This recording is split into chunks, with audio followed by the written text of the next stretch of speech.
So today, we're revisiting an age-old debate. How could a larger ship be implemented in Sea of Thieves? Now, we've already covered why it won't work as a player-controlled ship, but how about we add a little twist? Players have been clamouring for new ship types, bigger, smaller and alternative vessels for us pirates to sail, and I'm in favour of the last one. But the man of war has always been the most discussed. I know it doesn't really exist in real life, but this is what the community uses when they talk about it, so we'll stick with that. A larger ship won't work as a starting ship for a few reasons. It would be unbalanced in the PvP against any smaller ship. Smaller ships would have to run if faced with a 1v1 naval battle, it would strain the servers, it would be slow as hell against the wind, it would be slow as hell to turn, it would need too much coordination at all times to sail, and solo sloopers would complain even more. All PvE events would be a breeze and far too easy to complete. Now, maybe it would work in a PvE server where the AI was balanced to accommodate a larger ship with 6 to 8 players, but again, that's not happening. In that case, I put it to you now, what if the Man of War was a PVPVE World Event? Sounds cool, right?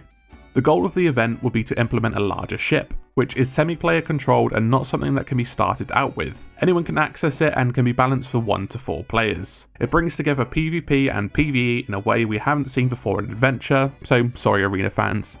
To give you a rough idea of the size of the ship, we have the Flying Dutchman and the Black Pearl models as a size reference, and thankfully we can explore them, so imagine this but decorated more to fit a skeleton ship. Maybe the Flying Dutchman is all ready to go. The world event would start with a skeleton man of war rising from the depths, manned by a crew of skeletons and a skeleton lord at the helm with a war horn just like the Fort of Fortune. There's no skull in the sky, but the silhouette is visible on the horizon, provided it's not obscured by any islands. It will be visible on the map at all times. This is stage 1 of 2 of the world event and players will have to capture the ship. How do they do this? By fighting it, of course. Crews will have to board and destroy the skeleton lord to obtain its skull. It won't have the powers such as the area of effect blast, but will carry guns and be able to reanimate skeletons.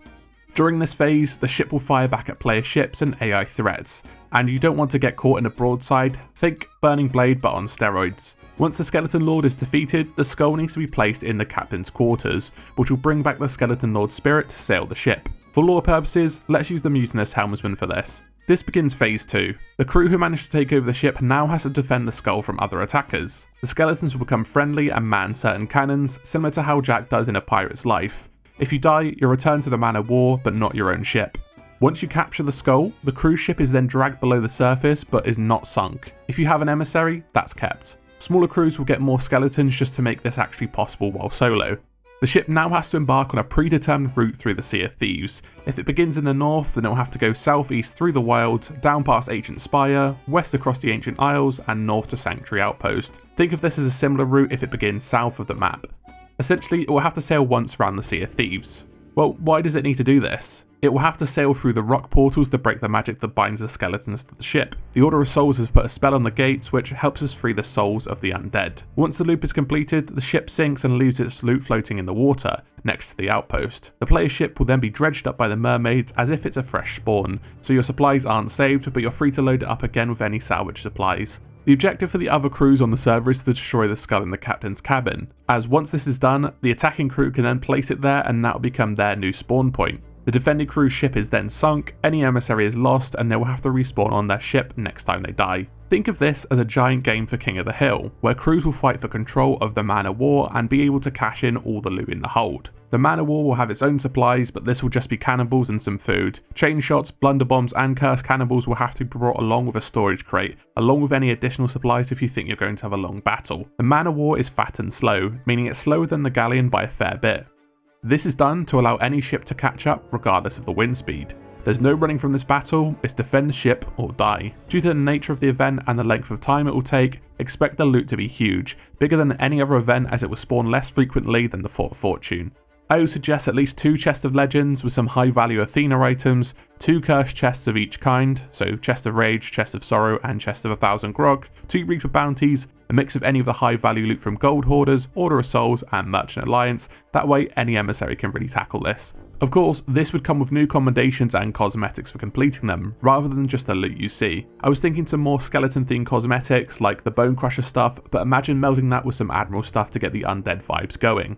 I don't think a skeleton curse tied with this would necessarily work due to it being tied between a random world event and a tough one at that, so I think it'd be a bit grindy. Overall, I think this could really work well to bring in an event that causes the whole server to fight for it. Think of what Fort of Fortune was meant to do. It's a new experience compared to what we're used to, so hopefully this would be a fresh take on the PVPVE nature of the game.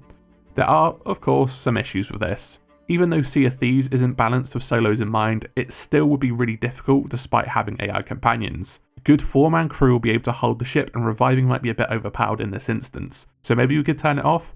As the win condition is based on the ability to board, the skew will shift in favour of those who are better at hand-to-hand combat rather than naval. This could be counteracted by having the ship possibly be sunk to destroy the respawn point, only for it to re-emerge moments later where the new crew will have to secure the ship again. Another issue is of course server performance, where a large ship could be very resource heavy.